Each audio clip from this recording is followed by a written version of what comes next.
nag-simmer na siya ng 10 minutes. So, ang next natin ilalagay is yung shirataki noodles. Bago natin ilagay yung soup base. Iluto muna natin si shirataki. Yan. Lagyan na natin.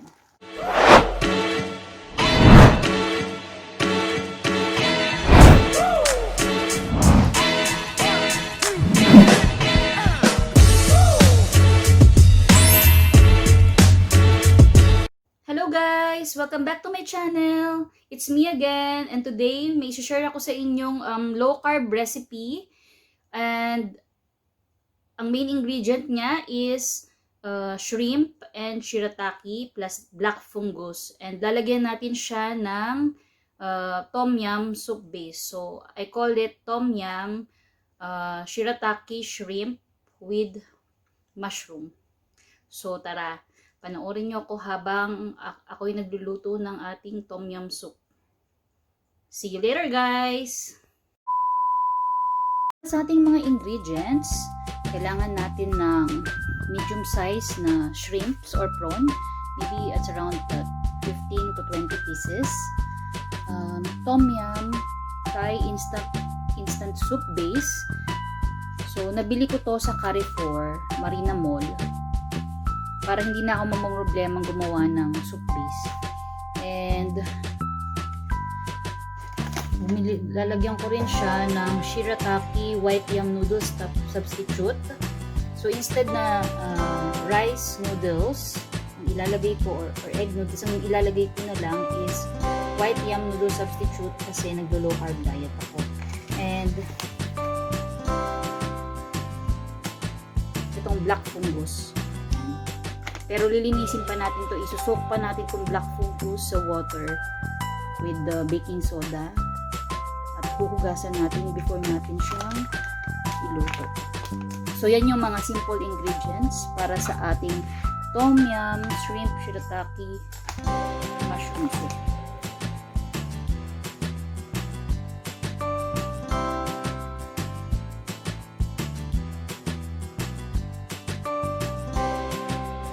So, para sa preparation ng ating mga ingredients, kailangan natin linisin or hugasan at isok ang black fungus. So, gagamitan ko siya ng baking soda. Yun yung gagamitin natin panghugas sa ating black fungus. And we need to soak it for 5 to 10 minutes. Natin later. So ito yung pampalasa. So yung iba, ang ginagawa nila, nilalagyan nila ng tofu or mushrooms as a substitute pag wala silang makitang black fungus.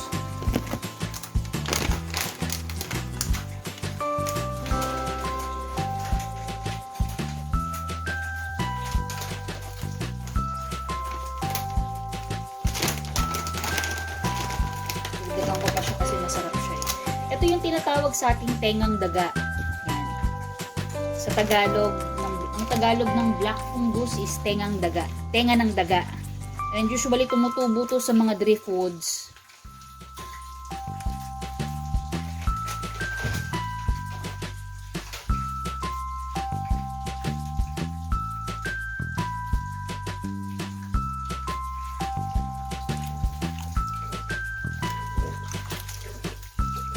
Let it soak for 5 to 10 minutes. Babalikan natin yan mamaya para hugasan.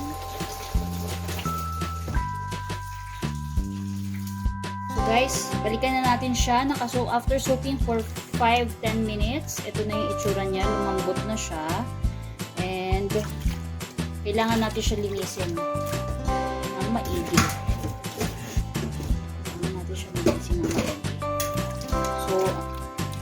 Nag-research ako kay Google, and I found out based on my research na ang ganitong klase ng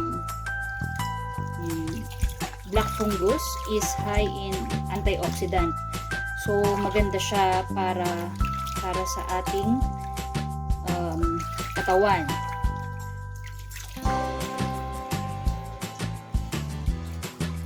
So, kasi antioxidant is nagle-lessen sa atin ng risk of cancer conditions, including the heart disease. And it lowers also the cholesterol.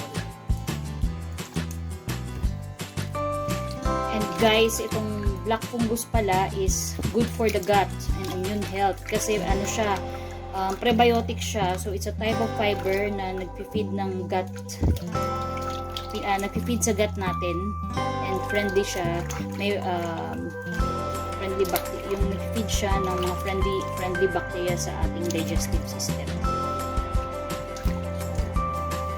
Napaka-nutritious pala nitong tengang daga. Medyo matagal lang siyang linisin kasi kailangan mo talagang i-rinse.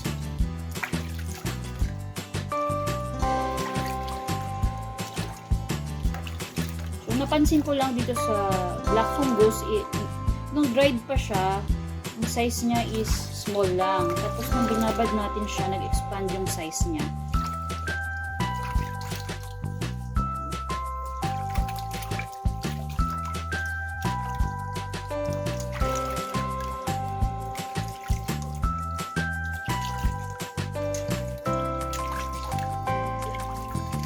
Medyo matrabaho lang maglinis ng tengang daga, pero masarap naman siya kainin. So worth the pagod.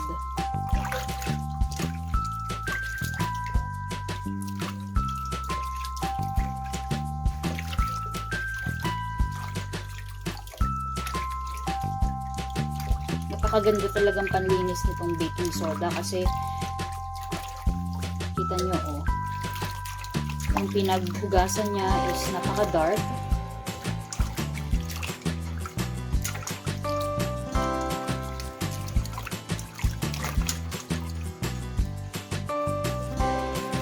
And pinaka-importante talaga na lagi nating hinuhugasan ng maigi yung mga pagkain na yung mga isasahog natin sa pagkain.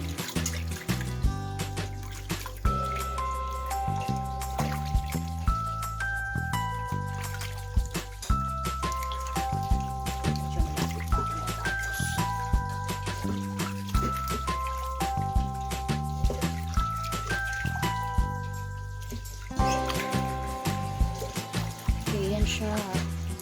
Kita nyo guys, yung pinaghugasan ko. Medyo dark siya. So, uulitin ulit natin hanggang sa luminaw yung water.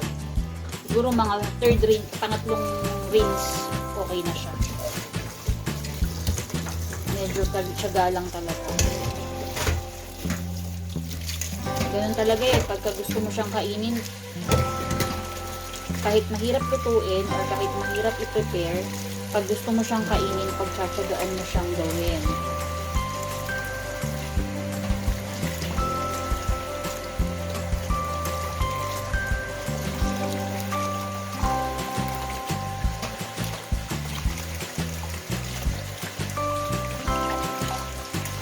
So, itong black fungus naman, nabili ko siya sa West Zone. Meron silang available sa store nila yung ganitong klase ng black fungus. And ang nagustuhan ko sa kanya is walang tapon. Yung dati ko kasi nabili sa Chinese store, meron siyang matigas na part. So, yun yung mga tinatapon ko pagka nililinis ko. So, pero ito tingnan mo, oh, soft lahat ang ano niya, walang tapon, walang sayang.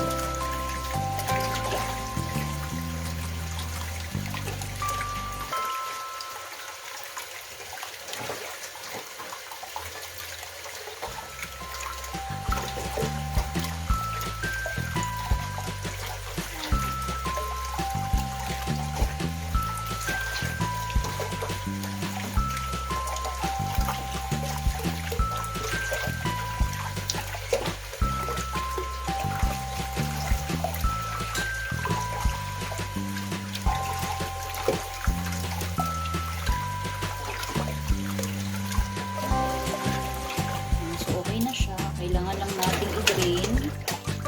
Kailangan natin siyang i-drain para so we need to boil water. 5 cups of water, we need to boil it. Ayan.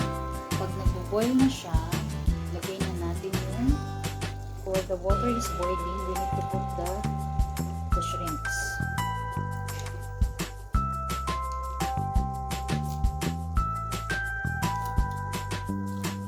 So 5 cups of water ang nilagay natin. Ayan, habang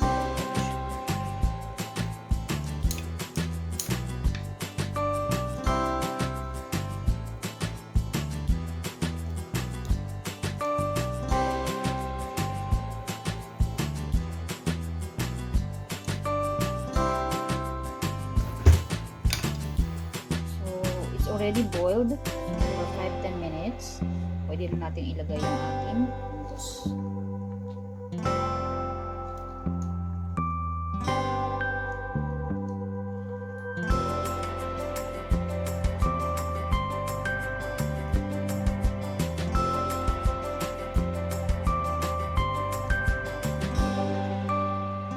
So, sa mga naglo-low carb diet at ayaw kumain ng masyadong meat, ang substitute po sa mga nilalagay natin sa food is yung mga mushroom. So, maganda siya.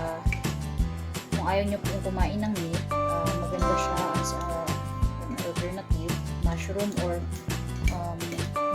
or black fungus or tofu.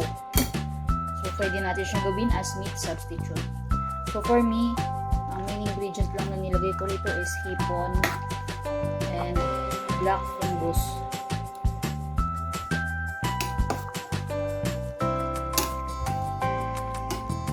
Simmer lang ulit natin yan ng 10 minutes.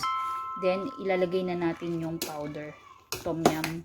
Yung Tom Yum soup base. But let it first simmer para maluto yung mushroom. Nag-simmer na siya ng 10 minutes. So, ang next natin ilalagay is yung Shirataki noodles. Bago natin ilagay yung soup base. Iluto muna natin si Shirataki. Ayan natin.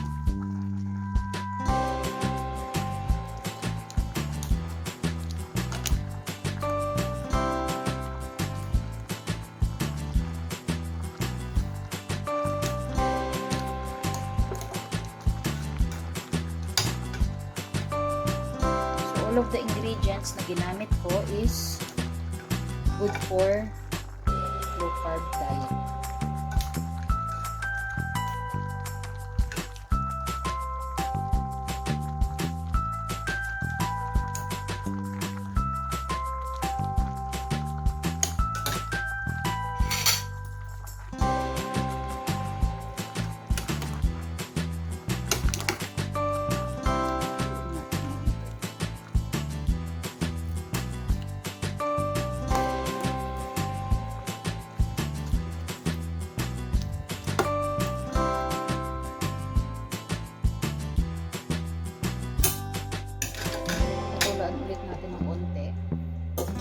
Balikan natin siya after 2 minutes para ilagay yung dinisolve natin soup base sa hot water. Hintayin lang natin kumulo.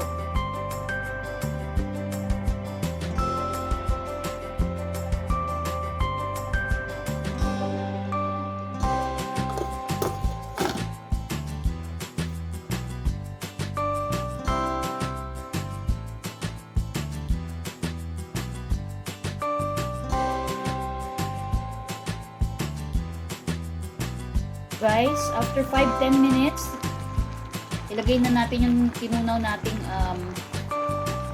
soup base, Tom Yum soup base. Actually, tinunaw ko siya sa hot water, hindi ko siya nilagay ng direktang powder kasi magbubuo-buo siya. So, it's better na i-dissolve muna natin siya sa hot water bago natin ihalo sa luto natin.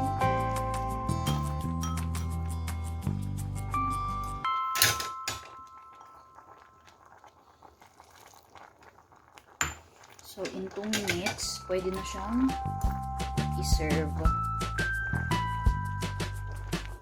Optional na lang sa inyo kung gusto nyo panlagyan ng lemongrass. Pero since hindi ni gusto ni Habi yung lasa ng lemongrass, so hindi ko siya nilagyan. Ito lang talaga yung gusto nyo ipakita sa Tom Yum. So, yan.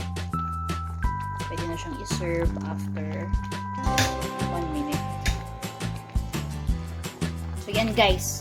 Napakadaling iluto. Hindi mo kailangan mag-spend ng too much time para iluto yung Tom Yum soup. Guys, ang ating finished product and ready to serve, ready to eat. So, I hope na may natutunan kayo sa akin for today and thank you for watching. So, it's tikiman time. Titikman na ng aking hubby kung pasado ba ang aking niluto. Higup talaga ha. So, how is it, hubby? Nagustuhan mo ba kahit wala siyang ayaw mo kasi ng lemongrass kaya hindi ko nilagyan. Ganun talaga pag Tom Yum. Okay. So, abangan nyo ako guys for my next vlog. Maglalagay pa ako ng maraming low carb recipe. So, see you soon guys. Bye!